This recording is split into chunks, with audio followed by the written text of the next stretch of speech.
Le tsunami qui frappa les côtes du Japon le 11 mars 2011 laissa des traces bien ancrées dans notre échelle humaine, des traces matérielles et dans notre mémoire. Cet événement a laissé aussi des traces à une toute autre échelle, celle de la planète. Et en prenant un peu de recul, en allant dans l'espace, on voit la progression de l'onde. On constate aussi les multiples réflexions sur les récifs et les côtes, et de ce point de vue, on peut même y trouver une certaine beauté. Attardons-nous maintenant à la réflexion et à la transmission des ondes. Lorsqu'une onde est incidente sur une jonction, les ondes sont généralement réfléchies et transmises.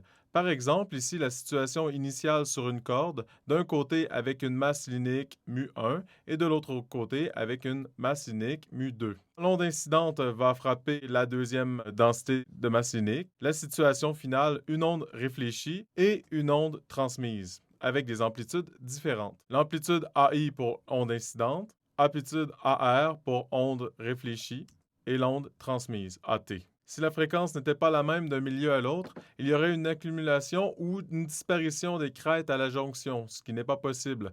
La fréquence est donc toujours la même si on change d'un milieu à un autre. Lorsqu'une onde est incidente sur un changement de milieu, elle subit une réflexion et une transmission.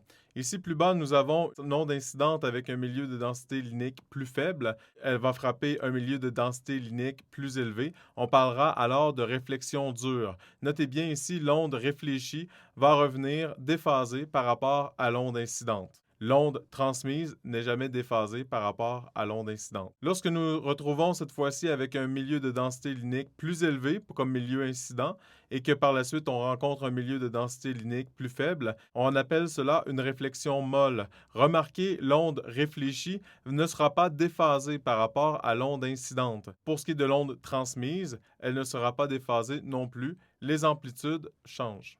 Lorsqu'une extrémité de la corde est libre, l'onde est réfléchie sans être renversée. On parle alors de réflexion molle. Lorsque l'extrémité de la corde est fixe, l'onde réfléchie est renversée. Nous parlons alors de réflexion dure.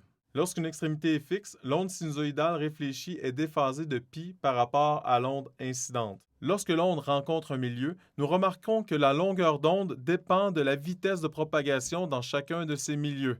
Dans le premier milieu, c'est à une certaine vitesse. Dans le second milieu, la vitesse est changée et la longueur d'onde aussi. En vertu du principe de superposition, l'onde réfléchie se superpose à l'onde incidente. Ainsi, pendant un bref instant, la superposition des deux ondes nous donne une onde stationnaire.